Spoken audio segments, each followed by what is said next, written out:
나이스. 아이. 와, 올라탔어요. 오.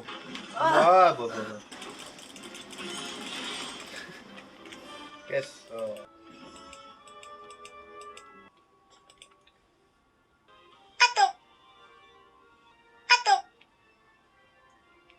뭐야?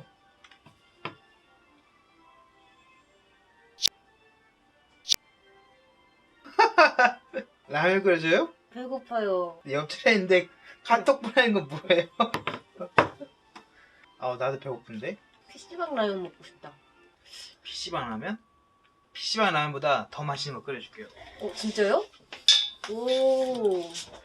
자, 그래서 오늘 만들어볼 것은 라면이다. 게임을 하다 갑자기 라면 먹고 싶다는 여자친구를 위해서 특별한 라면을 끓여줄 생각이다. 먼저 소개할 라면은 콩불라면이다. 우선 콩나물과 불닭볶음면을 준비한다. 이제 콩나물을 데쳐하는데 먹을 만큼 냄비에 적당히 넣고 흐른 물에 씻어준다. 충분히 씻었으면 콩나물이 잠길 정도로 물을 넣고 냄비에 끓여준다. 끓일 때 주의사항은 뚜껑을 닫고 끓이던가 아니면 뚜껑을 열고 끓여야 한다. 그래야 콩나물 특유의 잡내가 나지 않기 때문이다. 잘 끓이고 있어요?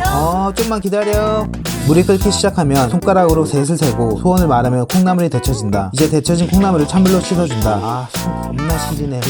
콩나물의 아삭한 맛을 위해서 참기로 한다. 씻은 콩나물은 물기를 빼주기 위해 체에 올려놓는다. 이제 라면을 끓일 차례이다. 물이 끓을 동안 불을 쬐고 있자. 물이 끓기 시작하면 끓는 물에 컵을 넣어 물을 덜어준다. 컵은 C컵이 좋다. 이렇게 컵을 넣어 물을 덜어놓는 이유는 볶음 종류의 라면은 졸여야 맛이 있는데 졸이면 수분이 증발해서 퍽퍽해진다. 바로 이 물은 퍽퍽함을 해결해줄 소중한 물인 것이다. 면이 익으면 끓는 물을 어느 정도 남기고 버린다. 그리고 불닭 소스를 넣어준다. 이제 면에 소스가 충분히 스며들 수 있도록 졸여주기만 하면 된다. 이때 면이 냄비에 들러붙지 않도록 계속 휘저어줘야 된다. 너무 졸였다 싶으면 아까 덜어놓은 물을 넣으면 된다. 물 조절 못하는 사람이라면 적극 추천하는 방법이다. 다 되었다면 알맞은 접시에 면을 덜고 콩나물을 얻는다. 이 콩나물들은 곧 불닭면과 환상의 궁합을 선보일 것이다. 마지막으로 후레이크를 면에 올리면 끝난다.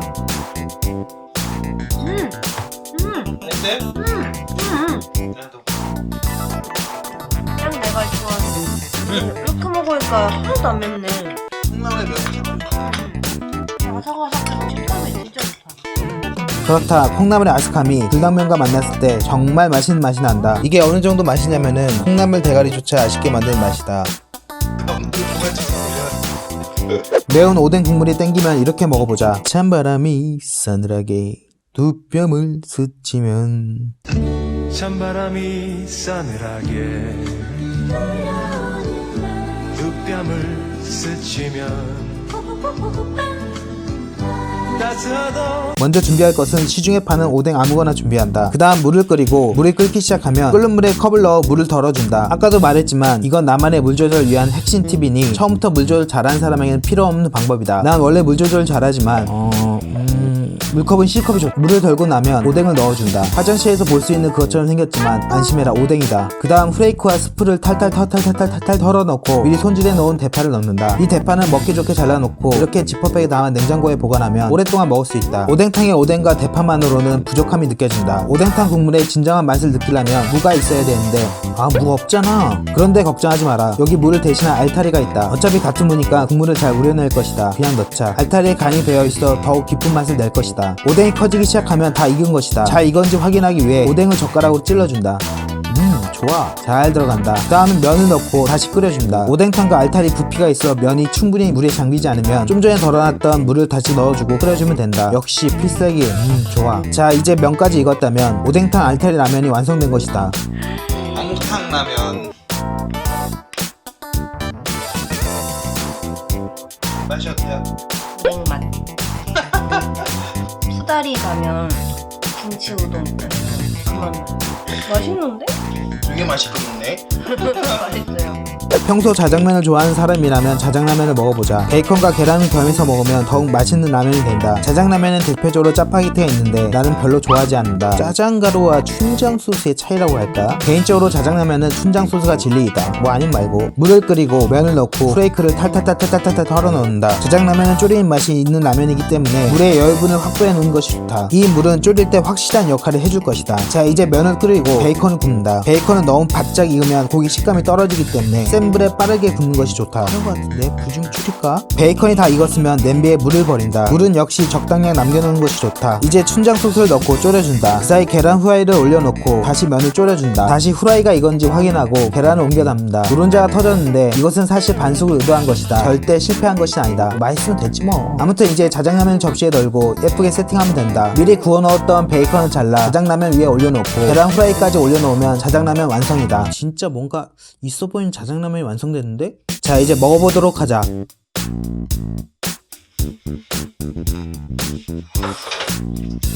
영화 기생충에 보면은 짜파게티에 소고기 넣어서 먹잖아요. 그거의 약간 하위 호환 버전? 자장라면이 식사하는 사람이라면 오징어 짬뽕 라면을 먹어보자. 내가 냄비 소개를 안 했는데 이 냄비는 자취생활 때부터 썼던 냄비이다. 안에 흰가루 같은 것들은 설거지를 안 한 것이 아니라 코팅이 다 벗겨진 것이다. 참고로 나는 자취생활이 올해로 20년 차이다. 이 냄비 언제 샀더라? 기억이 정말... 아무튼 이 냄비는 구멍이 뚫릴 때까지 쓸 예정이다. 자, 이제 라면을 끓이기 위해 물을 끓인다. 물이 끓기 시작하면 역시나 여분의 물을 덜어 놓는다. 다시 한번 말하지만 난 물 조절을 굉장히 잘한다. 어디까지나 보여주기 위한 퍼포먼스라고 해두자. 아, 물 또 많이 넣었네. 이제 건더기 스프와 분말 스프를 넣는다. 오징어 짬뽕 라면이 평범할 수 있겠지만 기다려라. 특별 재료가 한 발 남았다. 그렇다, 그것은 오징어 젓갈이다. 이 방법은 오징어 젓갈 통째로 사서 설치고리할 때 써먹으면 좋은 방법이다. 먹어도 안 줄어 이거. 이제 젓갈이가 라면에 들어갈 시간이다. 오징어 젓갈을 먹고 싶은 만큼 넣는다. 단 너무 젓갈을 많이 넣으면 젓갈 맛이 풍부해져 젓갈탕이 될 수 있다. 이 방법이 짜다고 생각한 사람은 좀 전에 덜어놓은 여분의 물을 넣으면 간단히 해결이 가능하다. 역시 필살기 좋아. 뚜껑을 닫고 물을 다시 끓이면 완성이다. 젓갈은 어느새 자신이 젓갈인지 오징어 첨가물인지 헷갈릴 정도로 변해 있을 것이다. 이것이 젓갈이었던 오징어의 모습이다. 이게 생각보다 별로 안 짜서 오징어를 더 넣어도 돼. 오징어 젓갈라면은 생각보다 짜지 않고 맛있게 오징어를 먹을 수 있다. 매콤하고 얼큰한 맛을 좋아하는 사람이라면 통조림 꽁치 김치라면을 먹어보자. 꽁치 통조림은 여러가지가 있지만 양념이 되어 있는 것을 사면 더욱 편하게 요리를 할 수 있다. 실패할 걱정이 없어요 라고 써있다. 그래서 양념이 되어 있는 스프는 필요 없고 라면 사리만 넣으면 가능한 요리이다. 그리고 밥이 땡기는 맛이기 때문에 햇반을 준비했다. 꽁치 통조림 따개는 뒷면에 부착되어 있고 열어보면 흘렸네. 이렇게 국물이 있기 때문에 고정해서 개봉하는 것이 좋다. 국물이 생각보다 많이 들어있다. 냄비에 통조림을 담고 물을 넣고 끓여준다. 그 다음으로 들어갈 것이 김치이다. 오늘은 느낌 가는 대로 통째로 넣어보겠다. 잘해 귀찮은데 그냥 넣지 뭐. 김치를 냄비에 넣고 다시 끓여준다. 물이 끓기 시작하면 청양고추를 넣어준다. 고추는 크고 아름다운 게 좋다. 청양고추를 넣어주면 깔끔한 맛을 더 낼 수 있다. 여기에 대파까지 넣고 김치국물로 간을 해준다. 자취생에게 김치국물은 연두보다 더 좋은 요리 에센스이다. 맛있으니 좀 더 넣어보겠다. 이제 통김치를 먹기 좋게 잘라주고 라면사리를 마지막에 넣으면 된다. 라면사리가 어느 정도 익으면 꽁치 김치 라면이 완성된 것이다. 나도 배고프다.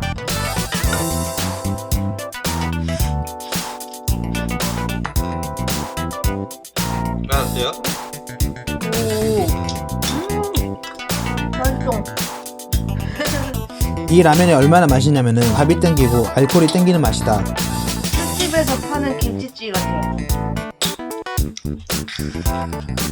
참고로 이 영상을 찍을 때 오전 9시였다. 꼬다리만 남았네. 드세요. 드세요. 이거 버려요? 아까운데? 아니, 일반적으로 꼬다리 안 먹어요. 아니면 우리 아빠 먹어요. 그 다음 끓여볼 라면은 계란찜 라면이다. 먼저 냄비에 계란을 넣고 풀어준다. 여기서 계란을 풀어줄 때 나무젓가락을 이용하면 냄비가 긁히지 않고 잘 풀어줄 수 있다. 면을 넣고 뚜껑을 닫고 냄비째 흔들어준다. 이렇게 하는 것은 면에 계란이 골고루 묻혀지기 위한 것으로 컵 물 조절에 이어 나만의 두 번째 필살기이다. 이렇게 드랍 더 비트 쉐킹 하고 나면 계란이 면에 잘 입혀져 있을 것이다. 필살기를 취소하겠다. 이럴 경우는 그냥 집게로 면을 뒤집어주면 된다. 그 다음 프레이크를 넣고 대파를 넣고 물을 넣고 끓여준다. 물이 끓기 시작하면 분말 스프를 넣어준다. 분말 스프를 넣고 다시 물을 부어준다. 이때 찬물을 부어주면 끓는 물이 넘치지 않는다. 이걸 필살기 2로 해야 되겠다. 그리고 배가 너무 고픈 상태이면 집에 남은 찬밥을 넣어주자. 그럼 계란찜 라밥이 될 것이다. 지금은 몹시 배가 고파서 밥 먹는 숟가락으로 적당히 3숟갈 정도 넣어보겠다. 그리고 활용점정으로 조미김을 라면에 얹으면 끝나는 것이다. 이 조미김에 소금이 간을 맞춰줄 것이다. 김은 잘라서 넣어도 되고 난 내 방식대로 통째로 넣어보겠다. 이거 뭐 라면이에요? 먹어봐요. 냄새 좋아. 이거 진짜 옛날 생각난다 이거.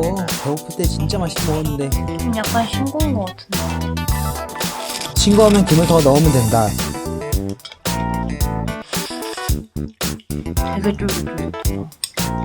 이 라면은 계란찜을 파먹는 맛으로 먹으면 된다. 그 다음 끓여볼 라면은 자취생 애장품인 통조림 햄과 소세지를 이용한 라면이다. 물을 끓이고 역시 컵을 넣고 여분의 물을 남겨놓는다. 다시 면을 넣고 프레이크와 분말 스프를 넣는다. 이제 소중한 통조림 햄을 넣어야 되는데 통조림 햄을 꺼낼 때 이렇게 4면을 눌러서 꺼내면 쉽게 햄을 꺼낼 수 있다. 그리고 스팸을 잘라야 하는데 보통 자취생 집에 도마가 없을 것이다. 스팸을 자를 때 도마는 필요 없다. 이렇게 통조림채로 자르면 도마가 있다 해도 설거지를 할 필요가 없을 것이다. 자르는 방법은 넣고 내리고 밀면 된다. 그리고 소세지가 있는데 소세지에 국물이 잘 스며들 수 있도록 칼집, 가위집을 내준다. 이 또한 도마를 안 쓰는 방법 중 하나이다. 이제 넣어놓은 햄이 다 익어가면 라면이 완성된 것이다.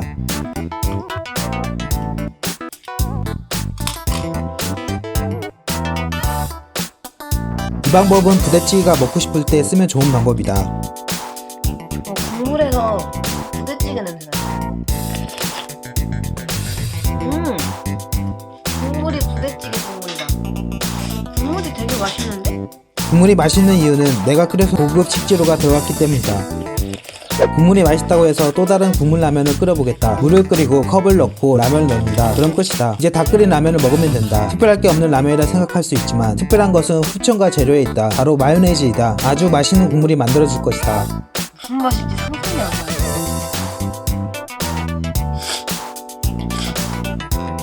오 맛있어.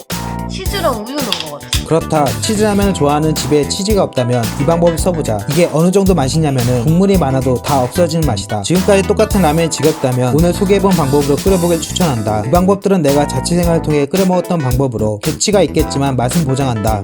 지금까지 라면 중에 뭐가 제일 맛있었어요? 감자콩나물이 제일 맛있었어요. 그 둘이 생각보다 너무 잘 어울려서 그러면 10점 만점에 몇 점 줄 수 있어요? 100점이요. 그럼 난 몇 점? 설거지나 해요.